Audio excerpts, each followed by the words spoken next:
எப்பேற்பட்டவனா இருந்தாலும் அகங்காரம் வந்துடுத்து பிடிச்சு நுடுத்துன்னா படுற பாடு ஆட்டி வைக்காத விட்டுடுமா? தலைவர்களாக இருந்தாலும் பெருத்தவர்களாக இருந்தாலும் அது இல்லாத இருக்கணுங்கிறதுக்காகத்தான் இந்த சரித்திரங்களே.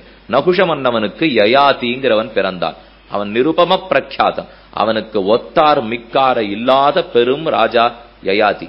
யயாதிக்கு 2 மனைவிகள், தேவயானின்னு ஒருத்தி, சர்மிஷ்டைன்னு மத்தொருத்தி. யயாதிக்கு பிறந்த பிள்ளைகளை வச்சுன்னுதான் கண்ணபெருமானுடைய அவதாரம் வரைக்கும் பார்க்க போறோம். இப்ப யயாதி சரித்திரத்தை சரியா புரிஞ்சுட்டா தான் கிருஷ்ணாவதாரம் வரைக்கும் அதுல இருந்து கோட இழுத்துற போறார். அப்ப சந்திர வம்சத்தை பார்த்துட்டு இருக்கோம்.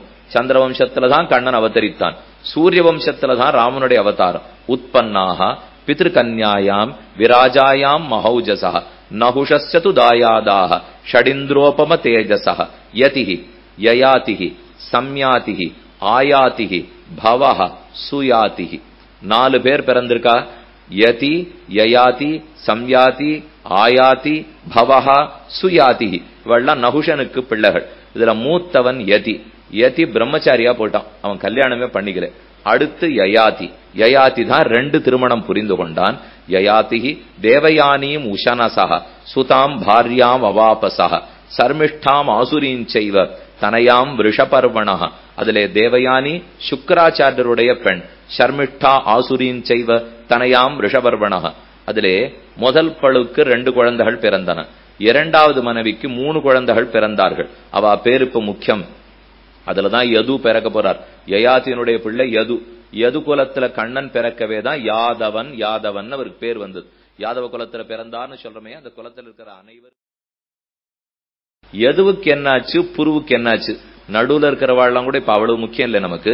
ஏன்னா புருவனுடைய வம்சத்தில் தான் அனைத்து கௌரவர்களும் பிறக்கிறார். புருவனுடைய வம்சத்துலதான் துஷ்யந்தனே பிறக்கிறார். துஷ்யந்தனுக்கு பிள்ளைதான் பரத மகாராஜன்.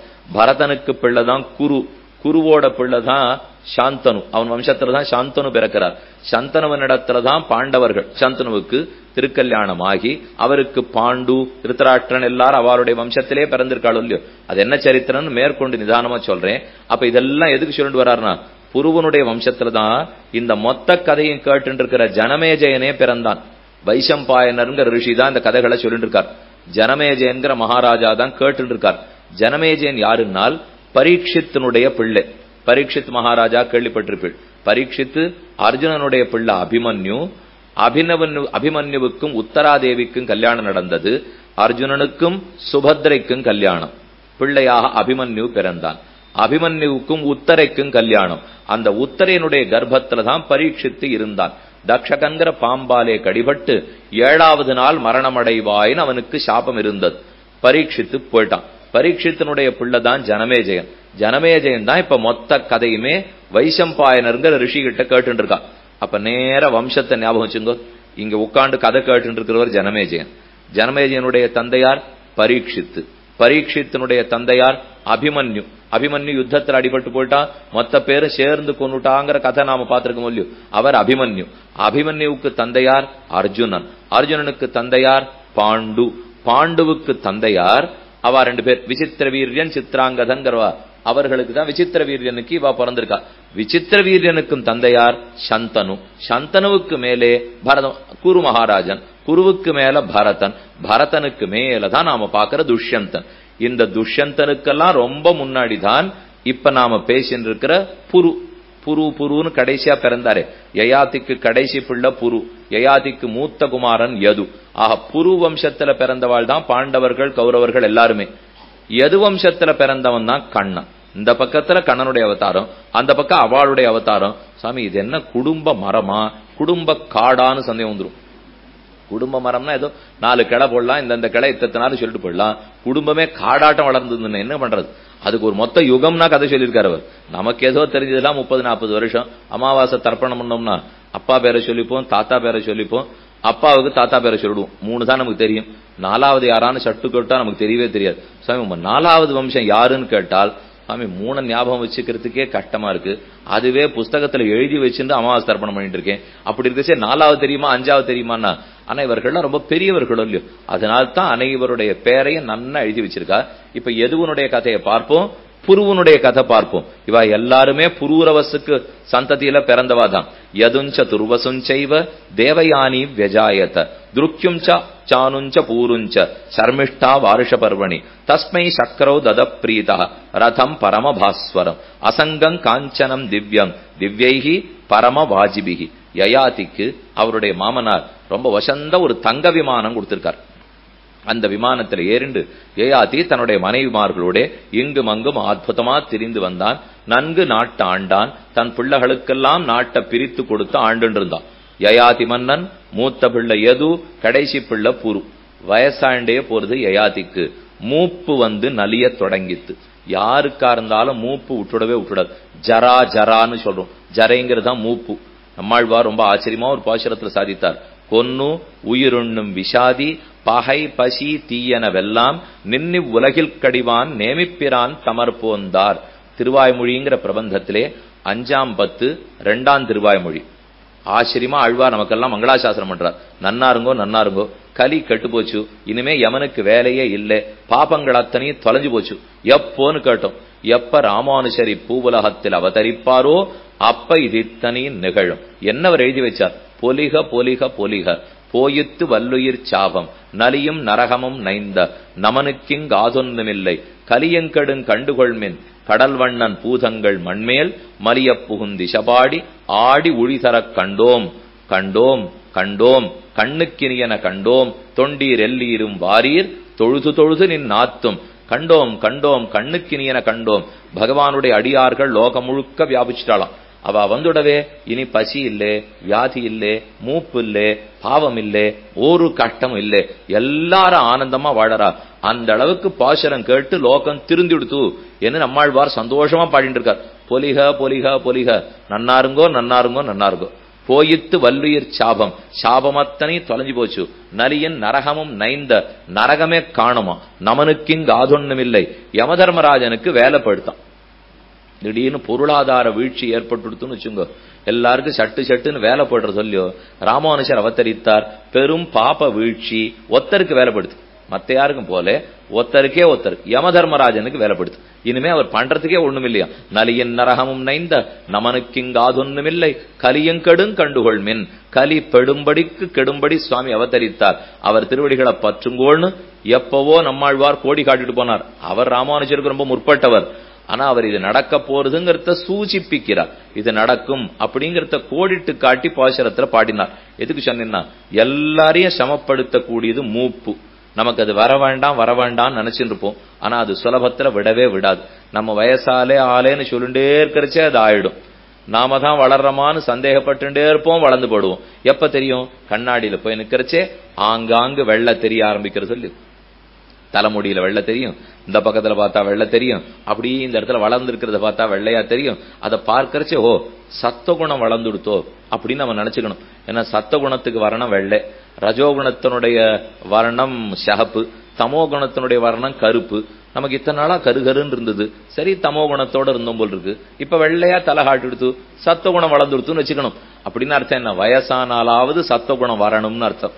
நாம வயசானாலும் கருகருன்னு இருக்கணும்னு எதுக்கு தெரியுமா எதிர்பார்க்கிறோம்? வயசானாலும் நாங்க தமோ குணத்தை விடுறதா இல்லைன்னு சொல்லிட்டு இருக்கோம். சின்ன வயசுலதான் ஏதோ வேகம் ஆசை கோபம் எல்லாம் பட்டு இருந்தோம்னா போனா போறது. அப்ப ரஜோகுண தமோ குணத்தோட இருந்துட்டோம். அடுத்த வயசு 50 ஆறுது. இப்பவான சத்வ நிட்டையோட ரஜஸையும் தமசையும் தொலைத்து, மயக்கத்தை தொலைத்து, ஆசையை தொலைத்து, விருப்பு வெறுப்புகளை தாண்டி பகவான் வாழறதுக்கு தெரிஞ்சுக்கணும் இல்லையோ. பக்தி எப்பவுமே ரொம்ப சாந்தியை கொடுக்கும். அதை முதல்ல நாம தெரிஞ்சுக்கணும். பக்தனா ஒருத்தர் இருக்காருனார், அவர் முதல்ல பதட்டப்படவே மாட்டார். எப்படி நடக்கத்தான் போறது, பகவான் இந்த லோகத்தை நடத்திவிடதான் போறார். நான் இருந்தாலும் இல்லாட்டாலும் இந்த லோகம் நடக்கத்தான் போறது. நம்ம இருந்தாலும் இல்லாட்டாலும் நம்ம குடும்பமே நன்னா நடக்கும். அதை முதல்ல எல்லாரும் புரிஞ்சுக்கணும். நாம என்னமோ நம்ம பிள்ளைய பெற்றுட்டோமே, நம்ம மனைவியாச்சே, நாம காப்பாத்தினோமேன்னா எத்தனை இடத்துல 30 வயசுல கணவன் போயிட்டு குடும்பம் ஓஹோன்னு நன்னா இருந்திருக்கு தெரியுமோ. சில குடும்பம் கெட்டும் போயிருக்கலாம், அப்படி இல்லைன்னு சொல்லல. ஆனா ஒரு கணவன் போயிட்டார், மனைவி போயிட்டார்னால் அப்படியே ஒண்ணு எதுவுமே கெட்டுப்படாது. நாம படைக்கல அவள. சாஸ்திரம் சொல்றது, யதோவா இமானி பூதானி ஜாயந்தே ஏன ஜாதானி ஜீவந்தி யத் பிரயந்தி அபிசம்பிசந்தி. ஜகத்தத்தனை யாரால் படைக்கப்பட்டதோ, படைக்கப்பட்டவை அத்தனையும் எவனால் காக்கப்படுகிறதோ அவன்தான் பரம்பொருள். நேர உபனிஷத்து சொல்றது. அதுல நமக்கு நம்பிக்கை வேணும். நாம இருக்கோம்ன்றச்சே முதல்ல பயத்தை விட்டுடணும். பயத்திலே எத்தனை நாள் வாழுது சொல்லுங்க. இருந்தாலும் தைரியமா வாழணும் இல்லையோ. பக்தனுக்கு பயம் வரவே வராது, தைரியமா இருந்துடுறான். பக்தன் பதட்டப்படவே மாட்டான், நிதானமா இருக்கான். பக்தனுக்கு அசாந்தி கிடையாது, சாந்தமா இருந்துடுறான். அதைத்தான் முதல்ல இவர்களிடத்திலே புரிந்து கொள்ள வேண்டும். அப்ப மூப்பு வந்துருத்தேன்னு பயப்பட வேண்டிய தேவையில்லை. மூப்பு என்ன வந்து நலியும் போது எனக்கு மூப்பு வந்து சிரமம் கொடுக்கறச்சே ஆமா எனக்கு வயசாயிருக்குங்கிறத ஒத்துக்கணும். அது நமக்கா தெரிஞ்சிடும். கொஞ்சம் இப்படி புஸ்தகத்தெல்லாம் இப்படி வச்சு படிக்க ஆரம்பிக்கணும், அப்ப தெரிஞ்சு போயிடும். நடக்கணும்னாச்சா வேகமா நடந்துட்டு இருப்போம், இப்ப கொஞ்சம் மூச்சு வாங்கும், கிடுகிடுன்னு படிக்கட்டு ஏறி வந்திருப்போம். எப்ப வந்து சரி இதுல ஏறலாமாங்கிற புத்தி வருதோ அப்ப கொஞ்சம் வயசாயிருக்குன்னு அர்த்தம். இல்ல இந்த பக்கம் ஏறி வரலான்னு தோணித்துன்னா இன்னும் வயசாலேன்னு அர்த்தம். நம்ம யாருக்குமே வயசாலேங்கிற எண்ணம் வரணும்னு தான் இங்க இருக்கிற தன்னார்வ தொண்டர்கள்லாம் அதை மூடிட்டு இப்படியே ஏறி வர சொல்றா போடு. என்ன இவா இன்னும் இளைஞர்களாவே இருக்கட்டும் மனசுலியான்னு நினைச்சுக்கிட்டோம் அப்படிங்கிறதுக்காக ஏறி ஏறி போட்டோம்னா அப்ப கால் கொஞ்சம் கெஞ்சராப்புல இருக்கு, உடம்பு முடியலன்னு சொன்னா வயசாருதுன்னா மனசு முதல்ல பாதிச்சிடும். நமக்கு வயசு ஆயிடுத்தேங்கிற எண்ணம் வந்துடும். ஆமா வயசா இருக்கு, நான் சத்த குணத்தோட இருக்க போறேன், இனி பகவானிடத்துல அதீதமா பக்தி செலுத்த போறேன், அதை சொல்லினுட்டோம்னாலே இந்த மூப்பு நமக்கு கட்டமே படுத்தாது. அப்படி இல்லாம அப்பவும் நான் தான் நிமிர்ந்து நிக்கிறோம் பாருங்க. இப்ப யயாதி இவ்வளவு பெரிய மன்னனா இருந்தோம், வயசாகியம் காமத்தை அனுபவிக்கிறதுல அவனுக்கு ஆசை போல. இளைஞன் இளமையில காமத்தை அனுபவிச்சுட்டார், இப்பவும் இன்னும் காம சுகத்தை அனுபவிக்கணும்னு ஆசை. அதனால நம்ம நினைச்சே பார்க்க முடியாத ஒரு காரியத்தை பண்ணாவும். நான் பல காரியங்களை முடிச்சுட்டேன், ஆனா இன்னும் சுகத்தை அனுபவிக்க திருப்தி எனக்கு ஏற்படல. மூத்த பிள்ளை எதுவனிடத்துல போய் உன்னுடைய இளமையை எனக்கு இரவலாக கொடு, நான் ஒரு 1000 வருஷம் மறுபடியும் இளமை இன்பத்தை அனுபவிச்சுட்டு அப்புறம் உனக்கு திரும்பி தரேன், நீ காம சுகத்தை அனுபவிக்கலாம்னா. எதுவுக்கு ஆச்சரியம், இவ்வளவு நாள் இப்படி ஒண்ணு நம்ம கேள்வியே பட்டது கிடையாது. ஏதோ அவாவா இளமை இருக்கிற வரைக்கும் அனுபவிப்பா. இவர் என்ன தந்தையார் கேட்கிறாரே, சரி தந்தை கேட்டாருங்கிறதுக்கு அவான்னு கொடுத்துருக்கலாம். ஆனா அவன் மறுத்துட்டான், என் நிலைமை எனக்கு வேணும், நீர் அனுபவிச்சா அப்ப எனக்கு மூப்பு வந்துருமே, அதனால நான் கொடுக்கறதா இல்லைன்னு மறுத்துட்டான். அடுத்த பிள்ளைட்டு போனார், மறுத்துட்டான். 3ஆம் பிள்ளை இல்லேன்னு விட்டான், 4ஆம் பிள்ளை இல்லேன்னு விட்டான். கடைசி பிள்ளை புரு மட்டும்தான் இப்ப மிச்சம். எதுவனிடத்திலே 4 பேர் இல்லைன்னா யயாதிக்கு கோபம் வந்துருச்சு. எப்ப பெத்த தகப்பனுக்கே ஒண்ணு கிடையாதுன்னு சொல்லிட்டீங்களோ உங்களுக்கு பட்டம் இல்லை, ராஜ்யத்தை உங்களுக்கு கொடுக்கறதா இல்லைன்னு விட்டான். அதனால எதுவுக்கு பட்டாபிஷேகம் போச்சு, அடுத்து இருக்கிற 3 பேருக்கும் பட்டாபிஷேகம் போயிடுத்து. எது குலம் பட்டாபிஷேகத்தை இழந்த குலம், ஆனா புருவனுடைய குலம் தான் பட்டாபிஷேகத்தை பெற்ற குலம். ஆகையால் தான் கௌரவர்கள் பாண்டவர்கள் இவ்வளவு பெரிய ராஜாவா இருக்கா. கண்ணன் அப்படி ஒரு ராஜாவா இல்லவே இல்லை பாருங்க. ஏன்னா எது குலத்துல கண்ணன் பிறந்தார், அது பட்டாபிஷேகத்தை இழந்த குலம். ஆனா புரு குலத்துல பாண்டவர்கள் பிறந்திருக்கா, அவ ராஜாவா இருக்கா. நமக்கு தோணும், ஏன் கண்ணன் இந்த இந்திரபிரஸ்தத்தை ஆட மாட்டேங்கிறார், அவ மத்த பேருக்கு ஒத்தாசையே பண்ணிட்டு இருக்காரு, அவர் ராஜாவாவே ஆக மாட்டாரா? இல்லையே, அவர் உள்ளத்துலதான் ராஜா. நம்ம அனைவருடைய உள்ளத்திலையும் பெருமான் இளவரசனா எப்பவும் இருக்காரோ இல்லையோ. மேலும் ராஜானுட்டா வயசானவர்னு அர்த்தம். கண்ணனுக்கு அது பிடிக்கவே பிடிக்காது, அவர் எப்பவும் இளவரசனா தான் இருப்பார். யுவா குமாரஹான்னு சாஸ்திரம் சொல்றது. அவருக்கு வயசு எவ்வளவு, சில பேர் தேதியை மட்டும்தான் சொல்லிப்பா, வருஷத்தை சொல்லவே மாட்டாளோ இல்லையோ. உங்க பிறந்த நாள் என்னன்னு கேட்டா 1943, 63, 73 ஏதாவது சொல்லணுமோ இல்லையோ. சொல்லிட்டா ஆபத்து, அப்ப அடுத்த வருஷம் இன்னொரு வயசு ஆயிடுத்தோன்னு போட்டுருவோம். அதனால இந்த மாசம் இந்த தேதியில பிறந்தோம் நமக்கு ஒரு வழக்கம். ஆழ்வார் ஆச்சாரியர்களுடைய திருநட்சத்திரம் கேட்டீங்கன்னா நாங்க வயசே சொல்றது இல்லை. இப்போ இந்த வைகாசி விசாகம் நம்மாழ்வார், ஆனிஸ்வாதி பெரியாழ்வார், ஐப்பசி மூசம் மரவாள மாமுனிகள் அப்படின்னு அதை சொல்லிடுவோம். இப்ப நமக்குன்னா பிறந்த தேதின்னு கேட்டா வருஷத்தோட சொல்றாலும் இல்லையோ. ஆழ்வார் ஆச்சாரியர்களுக்கு பிறந்த தேதினா வருஷம் சொல்ல மாட்டா, அவருடைய மாச நட்சத்திரம் மட்டும்தான் சொல்லுவார்கள். அதே போலத்தான் சில பேருக்கு ஆசை, நாங்களும் வருஷம் சொல்லாம மாச நட்சத்திரம் மட்டும் சொல்லிக்கிறோம். நீங்க ஆழ்வார் ஆச்சாரியர்களுக்கு மாச நட்சத்திரம் தானே சொல்றீங்க, அப்ப எங்களை மட்டும் வருஷம் கேட்கலாமா? இவாளுக்கு பயம் அது இல்ல, வயசாயிட போறதுங்கிற பயம். அப்ப ஒரு வருஷமும் நமக்கு ஒரு ஆண்டு கூடிக்கொண்டுதான் போகிறது. நாம பிறந்த தேதின்னு சொல்லிட்டா முதல்ல தமிழ் தேதி தான் கொண்டாடணும், ஆங்கில தேதியை வச்சுக்கிறது கூடாது. நட்சத்திரம் ரொம்பவே முக்கியம். அதுவும் என்ன வயசு, அடுத்தடுத்த வயசு பிறந்த நாள் கொண்டாடிட்டே இருக்கும். கண்ணன் சொன்னார், அர்ஜுனா பிறந்த நாள் கொண்டாடச்செல்லாம் ரொம்ப திருப்தியா கொண்டாடுற, ஆனா போன நாள் மட்டும் ஏன் அழறேன்னு தெரியல. ஒருத்தர் போயிடுறார், போன அன்னைக்கு ஓன்னு உட்கார்ந்து அழற மொழியோ. அர்ஜுன் ஆமா போயிட்டேன், அதனால தானா நீ போட போறேங்கிறது என்னிலேன்னு தெரியுமா? தெரியும். முதல் பிறந்த நாள் கொண்டாடச்சே உன் ஆயுள்ள 1 வருஷம் குறைஞ்சு போச்சுன்னு உனக்கு தெரியும். 2வது பிறந்த நாள் அன்னைக்கு 2 வருஷம் குறைஞ்சு போச்சுன்னு தெரியும். ஷட்டப்த பூர்த்தி பண்ற அன்னைக்கு கிட்டக்க வந்துட்டோன்னு தெரியும். சதாபிஷேகம் நடக்கிற அன்னைக்கு வாசலுக்கே வந்துட்டோன்னு புரியுது. அப்பெல்லாம் மட்டும் நிறைய ஜவுளி வாங்கி வெத்தலை பாக்கு வச்சு கொடுத்து புடவை வெட்டி வச்சு கொடுத்து என்ன கொண்டாட்டம் கொண்டாடின அர்ஜுனா. நீ என்ன பண்ணிருக்கணும், சதாபிஷேகம் வந்ததா, ஓ பெரிய ஆபத்து வந்துருத்தேன்னு அன்னைக்கு உட்காந்து அழுதியோ இல்ல. சட்டத்து பூர்த்தி அன்னைக்கு அழுதியா? இல்ல. போன அன்னைக்கு மட்டும் எதுக்கு அழறேன்னு தெரியலையே. தேகினோஸ்மின் யதா தேஹே கௌமாரம் யௌவனம் ஜரா ததா தேகாந்தர பிராப்தி தீரஸ்தத்ரன முஹ்யதி. ரொம்ப ஆச்சரியமா அர்ஜுனனுக்கு கண்ணன் உபதேசிக்கிறார். தேகினோஸ்மின் யதா தேஹே, இந்த தேகத்தில் உள்ளே இருக்கும் ஆத்மா. அவன் இந்த தேகத்தை வெறும் எடுத்துட்டு இருக்கார். படி இந்த மேல இருக்கிற உத்திரியம் போன்றிருக்கேன், இதோ வேட்டி கட்டு இருக்கேன், ஒருத்தர் சொக்கா போன்றிருக்கார், ஒருத்தர் கால் சராய் போன்றிருக்கார். அது நன்னா இருக்கிற வரைக்கும் போட்டுப்பா. கொஞ்சம் கிழிய ஆரம்பிச்சு தைக்க ஆரம்பிச்சோன்னு வச்சுங்க, கிழிஞ்சுட்டே இருக்கும். எத்தனை ஒட்டு முதல் தரம் ஒட்டு போடுற வரைக்கும் நன்னா இருக்கும். முதல் தரம் ஒட்டு போட ஆரம்பிச்சோன்னா இங்க ஒட்டு போட்டா அங்க கிழியும், அங்க ஒட்டு போட்டா இங்க கிழியும். அப்படிதான் இந்த சரீரம். முதல் தரம் வியாதி வர்ற வரைக்கும் நன்னா தெம்பா ஓடிட்டு இருப்போம். எப்ப வியாதின்னு மருத்துவர்னு போக ஆரம்பிச்சோமோ அன்னிலே இந்த மருத்துவர் மாத்தினா அந்த மருத்துவர், கண்ணுக்கு போச்சுன்னா காது, காதுக்கு போச்சுன்னா மூக்கு, மூக்குக்கு போச்சுன்னா தொண்டை, இன்னும் கொஞ்ச நாள் போச்சு வலது கைக்கு இவர், இடது கைக்கு இவர். அது இன்னும் வரல. ஏன்னா வந்தா இப்ப இருதயத்துக்கு தனியா வந்தாச்சு, தொண்டைக்கு தனியா வந்தாச்சு, மூக்குக்கு வந்தாச்சு.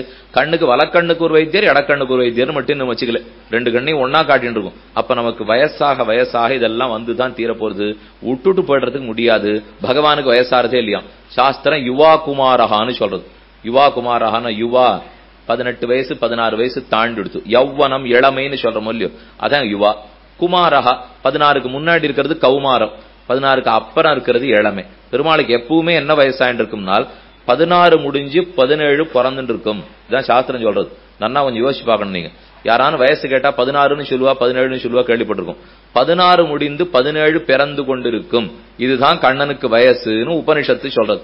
சாமி 16ன்னு சொல்லிட்டு போங்க, 17ன்னு சொல்லிட்டு போங்களேன்னா 16 முடிஞ்சு 17ன்னு சொல்லிட்டோம்னு வச்சுங்க, அடுத்த வருஷம் 18ன்னு சொல்லணும், அதுக்கு அடுத்த வருஷம் 19ன்னு சொல்லணும், 10 வருஷம் கழிச்சு 29ன்னு சொல்லணும். அப்ப வயசா எடுத்துடுவா. அதனால அப்படி சொல்லாதான்.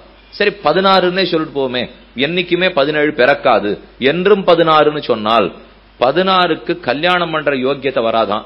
17 ஆகி யுவாவானாத்தான் கல்யாணம் பண்ணிக்க முடியுமா? அப்ப கோபஸ்திரீகள்லாம் கோச்சுப்பாளாம். அதனால சாஸ்திரம் 17ன்னு சொல்ல வேண்டியிருக்கு. சரி சொல்லிட்டு போமேன்னா இல்ல வயசாயிடும் 16ன்னு பிடிச்சுக்க வேண்டியிருக்கு. அதனால 16ஐயும் விடாம 17ஐயும் தொடாம பிடிச்சுடுத்து. கண்ணனுக்கு எந்த வருஷம் போய் கேட்டு என்ன பிறந்த நாள் கேளுங்க, 16 முடிஞ்சு 17 பிறந்துட்டு இருக்கு. அடுத்த வருஷம் 16 முடிஞ்சு 17 பிறந்துட்டு இருக்கு. அடுத்த வருஷம் 16 முடிஞ்சு 17 பிறந்து இருக்கு.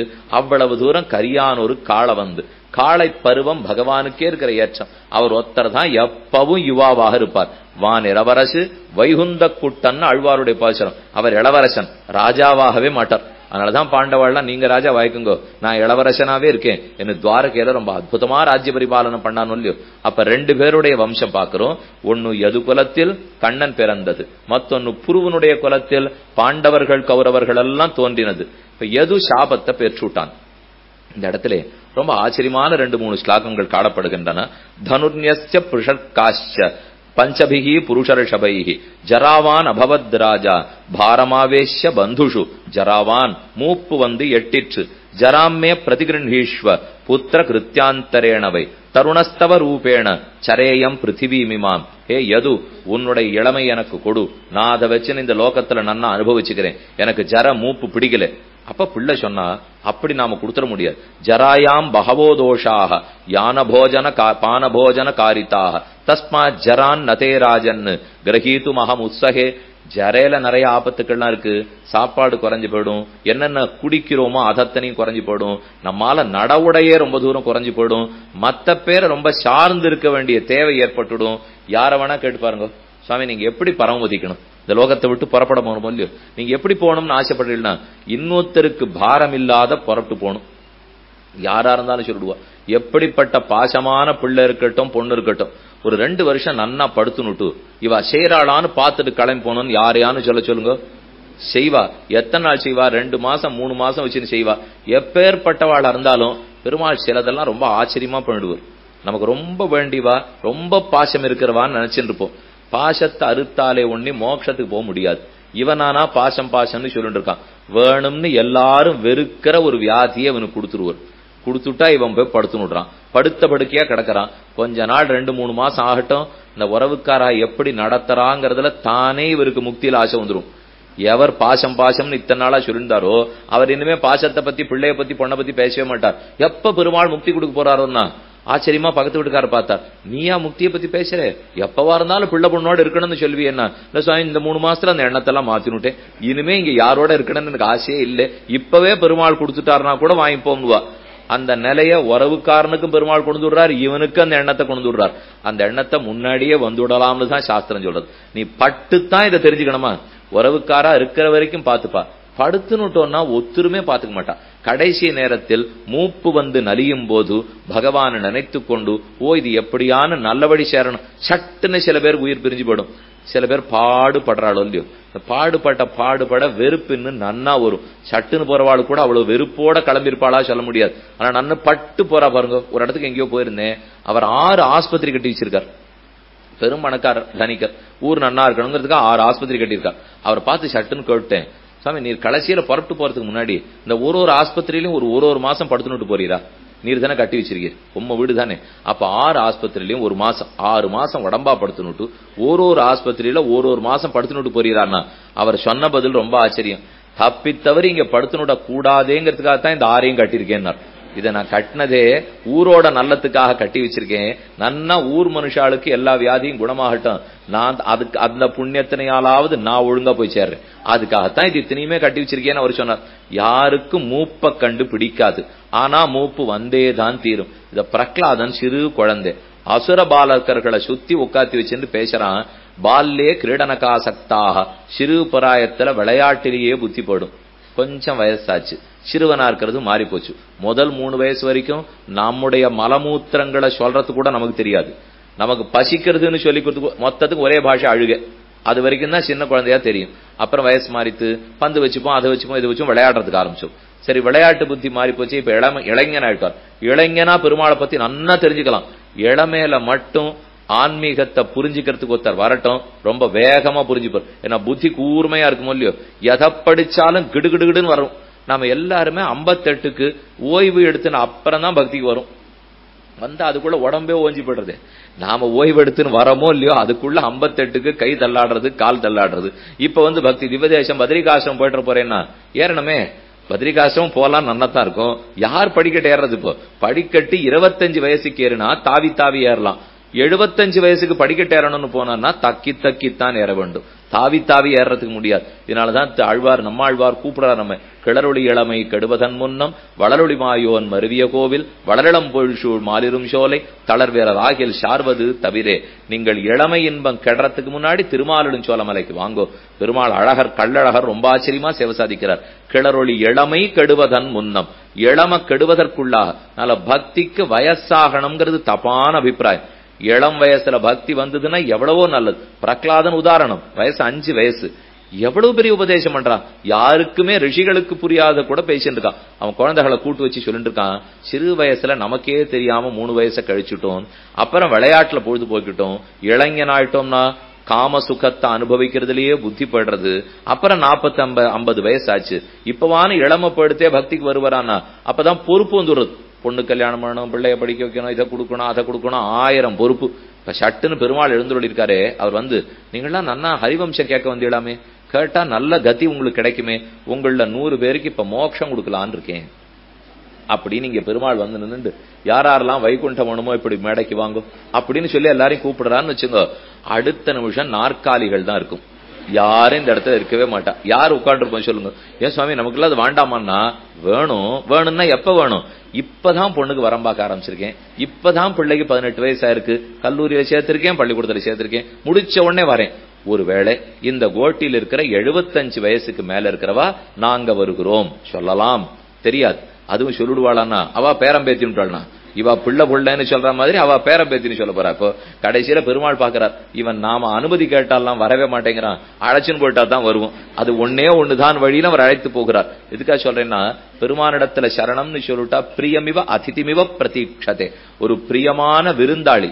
எப்ப வருவார்னு கதவை திறந்து வச்சு காத்துட்டு இருக்க முடியும். அத போல பகவான் நம்மை வைகுண்டத்துக்கு அழைத்து போக எப்போது வருவார் என்ன ஒரு முமுட்சு காத்து கொண்டே கிடக்கிறார். ஆனா அந்த இடத்தினுடைய ஏற்றம் மனசுல பட்டாத்தான் அதுல ஆசையே வரும். நாம எங்க கட்டமான இடத்துல வாழ்ந்துட்டு இருக்கோம், அந்த இடத்துல என்ன ஆனந்த அனுபவம் காத்துட்டு இருக்கு. சொத்து சுவாமி கிட்ட போக வேண்டாமா? சொத்து அவருது. சுவாமி ரொம்ப நாளா காத்துட்டு இருக்காரு, எப்ப வருவான்னு. நாம அப்படியே அவருக்கு கண்ட மண்ண தூக்கிட்டே இருந்தோம்னா என்னைக்கா இருந்தாலும் சொத்து போய் சேர்ந்துதான் ஆகணும். நம்மாழ்வார் ஒரு பாசுரத்துல சாதிக்கிறார், வைகுந்தம் புகுவது மன்னவர் விதியே. வைகுந்தத்துக்கு போக வேண்டியது ஓரொருத்தனுக்கும் விதி. நீ இந்த பிறவி இல்லாத அடுத்த பிறவிக்கு போலாம், அடுத்த பிறவி இல்லாத 100 பிறவிக்கு போலாம். என்னைக்கா இருந்தாலும் நீ அடைஞ்சுதான் ஆகணும். லோகத்துல வைராகியம் வந்துதான் தீரணும். பின்ன என்னைக்கோ ஒரு நாள் வரப்போற சொல்லு, அதை நாங்களா வந்துக்கிறோமே, நீங்களா எதுக்கு உபன்யாசம் பண்றீங்கன்னா என்னைக்கோ தள்ள வேண்டாமே, அது இன்னைக்கு வரட்டுமேங்கிறதுக்காகத்தான் ஆழ்வார்கள் பட்டபாடே ஆச்சாரியர்கள் எழுதி வைத்தது அனைத்தும்.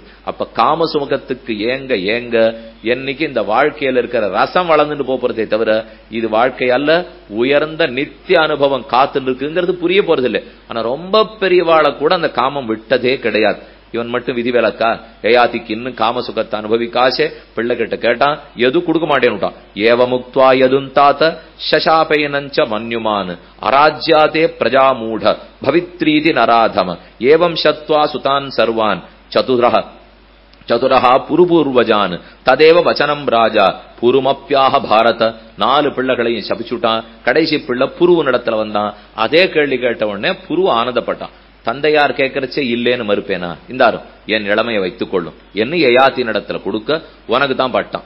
எப்ப நீ எனக்கு இளமை கொடுத்தியோ உனக்கு தான் பட்டாபிஷேகம் பண்ண போறேன்னு ராஜ்யத்தை கொடுத்தார். நஜாது காம காமான் உபபோகேன சாமியதி ஹவிஷா கிருஷ்ணவர்த்மேவ பூயேவ அபிவர்ததே. 1000 வருஷம் ஓடித்து. அதுக்கப்புறம் என்ன பண்றது? இப்ப இளமை மறுபடியும் ஆடித்து. இன்னொரு பிள்ளை இல்லையே, 5 பிள்ளைட்டையும் வாங்கிட்டாச்சு, 4 பிள்ளைக்கு சபிச்சாச்சு, கடைசி பிள்ளை கொடுத்துட்டார். 1000 வருஷம் கழிச்சு மெதுவா யயாதி உட்கார்ந்து யோசிக்கிறான், இப்பவான்னு காமத்தை அனுபவிச்சு முடிச்சுட்டோங்கிற எண்ணம் நமக்கு வந்திருக்கா?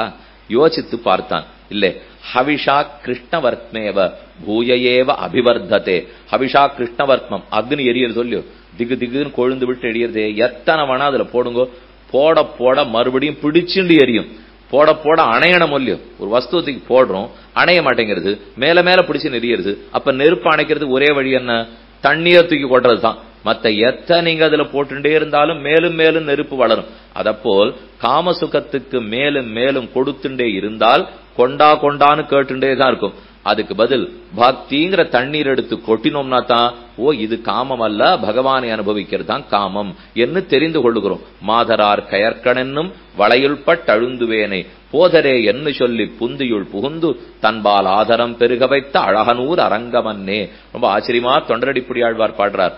தொண்டரடிப்பொடிகளுக்கு விப்பரநாராயணர்னு திருநாமம். குரு பரம்பரை வாசி பார்த்தீங்கன்னா அவருடைய இயற்பெயர் விப்பரநாராயணர். தேவதேவிகான்னு ஒரு பெண்ணிடத்தில் ஈடுபட்டு பகவத் கைங்கிடத்திலே இழந்து வாழ்ந்து கொண்டிருந்தார். அதுக்கப்புறம் பெருமாளா பார்த்து இவரை திருத்தணுங்கிறதுக்காக பெருமானுடைய வட்டில் கிண்ணி பாத்திரம், இந்த கதையெல்லாம் நீங்க கேள்விப்பட்டிருப்பீங்க. வட்டில் கிண்ணி பாத்திரத்தை உடனே அந்த வேஷ்யாஸ்திரிக்கு கொடுக்கறதுக்காக கொண்டு போய் கொடுத்து கடைசியில சிக்கிண்டு இவர் தான் திருடினார்னு வந்து இல்லேன்னு ராஜாவுக்கு தெரிஞ்சு அப்புறம் அவர் விடுதலை அடைந்தார். அன்னைக்கு புரிஞ்சின்றார் இவர், என்னத்துக்கு நாம இதெல்லாம் போய் சிக்கிண்டோன்னு தெரியலே. மாதரார் கயற்கணென்னும் வளையுள்பட்டழுந்துவேனை கண்ணன் கீதையில தெரிவிக்கிறார். காம ஏஷா குரோத ஏஷா ரஜோகுண சமுத்பவா. நம்ம இடத்துல இருக்கிற ரஜோகுணத்துக்கு 2 பிள்ளைகள் பிறக்கிறார். காமம்னு ஒருத்தருக்கு பேர், குரோதம்னு ஒருத்தருக்கு பேர். காமம்ங்கிறது சங்காத்து சஞ்சாயத்தே காமஹ. கண்ணனே இதை அழகா வரிசைப்படுத்தி சொல்லியிருக்கார். விஷயான் யத்யாயதோ விஷயான் பும்சா சங்கஸ்தேஷு உபஜாயத்தே. ஒரு விஷயத்தை பத்தி நாம நினைக்க முதல்ல அதுல ஒரு பற்றுதல் உருவாக்கும். அந்த பற்றுதலே காமமாக வளரும். எந்த விஷயத்தை பத்தி அடிக்கடி நினைக்கிறோமோ அதுல பற்றுதல். இப்ப இந்த ஜமக்காலம் நன்னா இருக்கு, நம்ம பாத்துன்னு போயிட்டோம், நம்ம வீட்டுல படுக்க வாங்கி போட்டிருக்கோம். இப்போ அந்த ஜமக்காலம் பார்த்தமே நன்னா இருந்தது, இன்னைக்கு உபன்யாசம் போது பாத்துருந்தோம் இல்லையோ, அது நன்னா இருந்ததுன்னு நினைச்சுப்போம். நினைச்சின்ற உடனே கிடைக்கணும், கிடைக்கிறதுக்கு பணம் இருந்துச்சுன்னா கிடைச்சிடும். ஆனா இந்த ஜமக்காலம் ஒருவேளை 2000 ரூபான்னு வச்சுங்க, எங்கிட்ட 2000 ரூபாய் இல்லேன்னு சொன்னால் நாளைக்கு வேணா உபன்யாசம் முடிஞ்ச உடனே அதை எடுத்துன்னு வேணா போக பார்க்கலாமா அப்படின்னு பண்றதுக்கு ஆரம்பிக்கும்.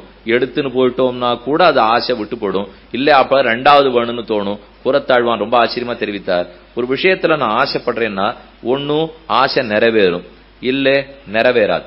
2 தானே நடக்கும். ஒன்னு நிறைவேறலாம், நிறைவேறாது. ஆசை நிறைவேற்படுத்தினால் அப்ப காமம் முடிஞ்சு போடணும். ஒன்னு ஆசைப்பட்டேன் நிறைவேறிடுத்து, அப்ப காமம் ஈடேறுவான்னா நிறைவேறின உடனே 2 மடங்கு ஆசைப்படுறான். நமக்கு எப்பவுமே வழக்கம் ஏதனால் ஒன்னு நிறைவேறுத்துன்னா அத்தோட முடிச்சுக்கவே மாட்டோம். முதல்ல இருக்கிறதுக்கு ஒரு குடிசையானு இருந்தா தேவையில்லை, இதான் பெருமாள்கிட்ட பிரார்த்திப்போம். அது இந்த திருவேங்கடமுடையான சேவிக்க திருமலைக்கு போறோம் பாருங்க, அவ பட்டியல் வச்சுட்டு இருப்பா என்னென்னலாம் வேணும். அதுவும் வருஷத்துக்கு ஒரு தடவை தான் சேவிக்க முடியும். அடிக்கடி போனா அந்த பெருமாள் தரிசனம் கிடைக்கிறதா? அவ ஆளை கீழே பிடிச்சு அதுக்கு ஷீட்டெல்லாம் வாங்கி கையில வளையெல்லாம் போட்டுண்டு போய் அவர் முன்னாடி நிக்கிறதுக்குள்ளே போரும் இருக்கு. போனா பெரிய பட்டியல் வச்சுருக்கும், இது வேணும் அது வேணும், ஒண்ணுமே இல்ல குடிசை வேணும். பெருமாள் பாக்கிறாரு, ஏதோ மோட்சம் கேட்க போறாரு நினைச்சா குடிசை வேணும்னு கேட்கறாரு. கடைசியில சரி கொடுத்துருவார். அடுத்த தரமான முக்தி கேட்கறானான்னு பார்ப்பார். அடுத்த தரம் இல்ல 500 சதுரடியில ஒரு 15வது மாடியில இடம் இருந்தா போரும். வேற என்ன குடிசே 500 சதுரடியா கிட்ட இருக்கோ, சரி போனா போறதுன்னு பெருமாள் கொடுக்கிறார். வரச்சே மாடி ஏறது கஷ்டமா இருக்கு, ஒரு 1500ல கீழே தனி வீடா இருந்தா தேவையில்லை அப்படின்னு 3ஆம் தரம் கேட்போம். சரி 1500 வீட்டையும் கொடுத்துட்டார்.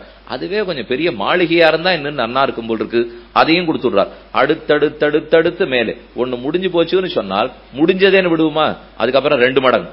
சரி இந்த பக்கம் பார்ப்போம். அப்ப சில காமங்கள் ஆசைகள் நிறைவேறது இல்லையோ, நிறைவேறலைங்கிறதுக்காக விட்டுணுமே. ஏதோ இந்த பழம் புளிக்கும்னு சொல்லிட்டாலும் விட்டுடலாம் இல்லையோ, எனக்கு இந்த ஆசை நிறைவேறல வேண்டாம் சாமி நான் விலைக்கு விடுறேன்னா, அது நிறைவேறலன்னு உடனே அதை கண்டு கோபம் வந்துடுறது. எந்த ஆசை நிறைவேறவில்லையோ அது கோபமாக மாறிவிடுகிறது. எந்த ஆசை நிறைவேறித்தோ அது 2 மடங்கு ஆசையா மாறிவிடுறது. கடைசியில பகவான் பார்த்தார், இவனுக்கு இந்த காமக்ரோதம் போகவே போறதில்லை போல் இருக்கு. ஏன்னா இவனுக்கு முடிச்சாலும் விட மாட்டேங்கிறான், முடிக்கலைனாலும் விட மாட்டேங்கிறான். ஆசையை நிறைவேற்றி கொடுத்தா சரின்னு 2 மடங்கு ஆசைப்படுறான். ஆசையை நிறைவேற்றாட்டா கோபமா மாத்தி விடுறான். அப்ப இது முடியவே போறது இல்லையோ. கண்ணன் சொன்னார், இதுக்கு ஒரே வழி தாயார வெட்டி விடுறதுதான். 2 குழந்தைகளும் பால் குடிக்கிற குழந்தைகள், தாயார வெட்டினாலே ஒழி அந்த குழந்தைகள் போறது இல்லை. அந்த தாயார் தான் ரஜோகுணம். நம்ம இடத்துல இருக்கிற ரஜஸ்னாலதான் காமமும் குரோதமும் பிறக்கின்றன. ரஜோகுணத்தை குறைக்கணும்னு சொன்னா ஆகார நியமம் முக்கியம். நாம என்ன சாப்பிடுறோமோ அதுக்கு தகுந்துதான் ரஜோகுணம், தமோகுணம், சத்தகுணம். இது பல பேர் சுலபத்தில் ஏத்துக்க மாட்டோம்.